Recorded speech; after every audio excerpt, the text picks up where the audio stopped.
بسم اللہ الرحمن الرحیم۔ حضرت حسن بصری رحمۃ اللہ علیہ فرماتے ہیں کہ حضرت ملک الموت یعنی حضرت عزرائیل علیہ السلام روزانہ ہر گھر میں 3 مرتبہ تشریف لاتے ہیں۔ اگر اس گھر میں سے کسی کا آخری وقت آ گیا ہو تو اس کی روح کو قبض فرما لیتے ہیں۔ اس کے بعد گھر میں کوہرام مچ جاتا ہے۔ میت کے گھر والے اہل خانہ اس میت پر رونا دھونا شروع کر دیتے ہیں۔ اس وقت حضرت ملک الموت علیہ السلام گھر کے دروازے پر کھڑے ہو کر فرماتے ہیں، اے لوگو، اس میں تمہارا کوئی قصور نہیں، مجھے تو اللہ پاک کی طرف سے حکم دیا گیا ہے اور میں انہیں اللہ تعالیٰ کے حکم کی تعمیل کی ہے۔ میں نے تمہارا رزق نہیں کھایا اور نہ ہی تمہاری زندگی کم کی ہے اور نہ ہی وقت سے پہلے تمہاری روح نکالی ہے۔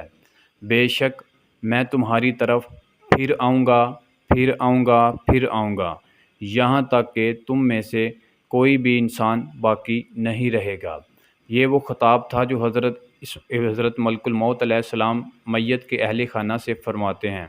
صحابی رسول حضرت معاذ بن جبل رضی اللہ تعالی عنہ فرماتے ہیں کہ حضرت ملک الموت علیہ السلام کے پاس ایک نیزہ ہے جو مشرق و مغرب کے درمیان ہر جگہ تک پہنچتا ہے۔ جب کسی کی زندگی ختم ہو جاتی ہے تو حضرت ملک الموت علیہ السلام وہ نیزہ اس انسان کے سر پر مار کر فرماتے ہیں، اب تم سے مردوں کے لشکر میں اضافہ ہوگا۔ پیارے بھائیو، جس طرح حضرت ملک الموت علیہ السلام اپنی ذمہ داری سے ذرہ برابر بھی کوتاہی نہیں کرتے، جو انہیں اللہ تعالیٰ کی طرف سے حکم ہوتا ہے وہی کرتے ہیں۔ کاش ہمیں بھی اس طرح موت کی یاد، موت کی تیاری کرنا نصیب ہو جائے۔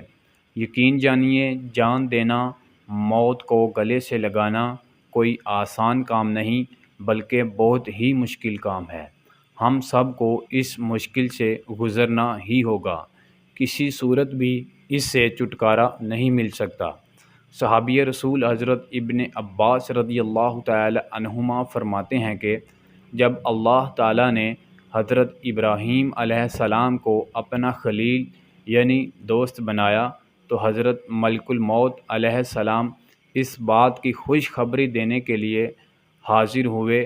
حضرت ابراہیم علیہ السلام نے حضرت ملک الموت علیہ السلام سے فرمایا، اے میرے دوست ملک الموت علیہ السلام، مجھے دکھاؤ تم کافروں کی روحوں کو کس طرح قبض کرتے ہو۔ ملک الموت علیہ السلام نے اصرار کرنے کے بعد عرض کیا کہ آپ اپنا رخ پھیر لیجئے دوسری طرف۔ کچھ دیر کے بعد حضرت ابراہیم علیہ السلام نے پلٹ کر حضرت ملک الموت علیہ السلام کی طرف دیکھا تو وہ سیاہ رنگ کے آدمی کی شکل میں موجود تھے۔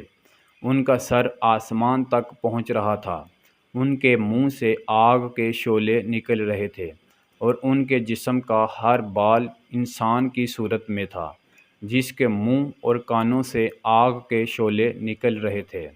یہ خوفناک، انتہائی خوفناک منظر دیکھ کر حضرت ابراہیم علیہ السلام بے ہوش ہو گئے۔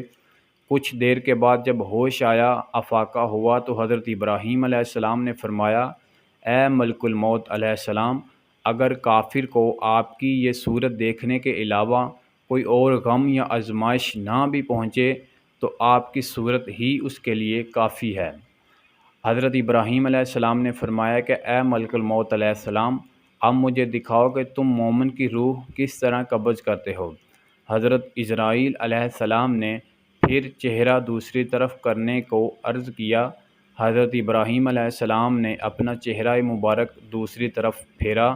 تھوڑی دیر بعد واپس مڑے تو کیا دیکھتے ہیں، حضرت ملک الموت علیہ السلام سفید کپڑے پہنے انتہائی خوبصورت نوجوان کی شکل میں موجود ہیں۔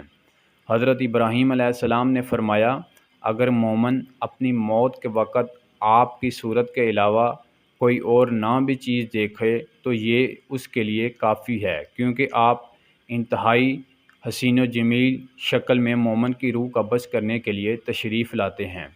اللہ تعالیٰ سے دعا ہے کہ اللہ تعالیٰ ہمیں اپنی آخرت کی تیاری کرنے کی توفیق عطا فرمائے اور اپنی موت کو کثرت سے یاد رکھنے کی توفیق عطا فرمائے۔